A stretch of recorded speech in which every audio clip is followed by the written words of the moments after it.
एक संत जी कहीं जा रहे थे तो रास्ते में उन्हें सोने का सिक्का मिला।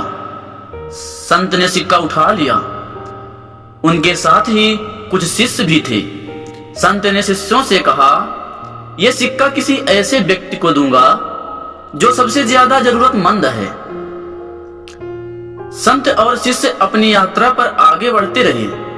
रात होने पर वे एक राज्य में रुक गए। अगले दिन उस राज्य का राजा अपनी सेना के साथ पड़ोसी राज्य पर आक्रमण करने के लिए जा रहा था। संत ने राजा और उसकी सेना को देखा तो वो अपने शिष्यों को एक साथ लेकर राजा से मिलने पहुंच गए। मंत्रियों ने राजा को बताया कि एक संत आपसे मिलना चाहते हैं। संत के बारे में सुनते ही राजा तुरंत ही अपने रथ से नीचे उतरा और संत के सामने पहुंच गया। राजा ने संत को प्रणाम किया तो संत ने अपने पास से सोने का सिक्का निकालकर राजा को दे दिया। राजा ने उस सिक्के को देखा तो वह कुछ समझ नहीं सका। उसने संत से पूछा, आप ये सिक्का मुझे क्यों दे रहे हैं? संत जी बोले, ये सिक्का मुझे कल मिला था। उस समय मैंने सोचा था कि इस सिक्के को मैं एक जरूरतमंद व्यक्ति को दूंगा। राजा ने कहा, आपको कोई गलतफहमी हो रही है।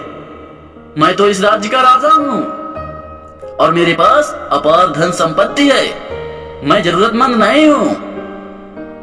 संत ने कहा, राजन, आपके पास अपार धन संपत्ति है, बड़ा राज्य है, फिर भी आप दूसरे राज्य पर अधिकार करने के लिए विशाल सेना लेकर आक्रमण करने जा रहे हैं। इसका मतलब यही है कि आपके लालच का अंत नहीं है।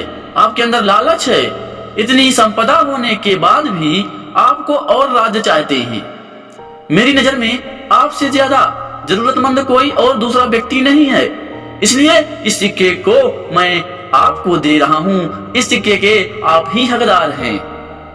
संत की ये बात को सुनकर राजा को समझ आ गया कि वह लालच की वजह से ही दूसरे राज्य पर हमला करने जा रहा है।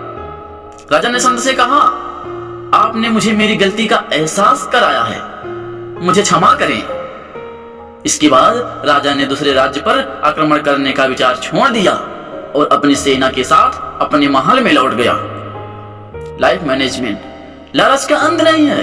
अगर कोई व्यक्ति धनी है और वह लालची है तो वह कभी भी अपने धन का उपभोग नहीं कर पाएगा, हमेशा दुखी और अशांत ही रहेगा। इसलिए इस बुराई को छोड़ देना चाहिए।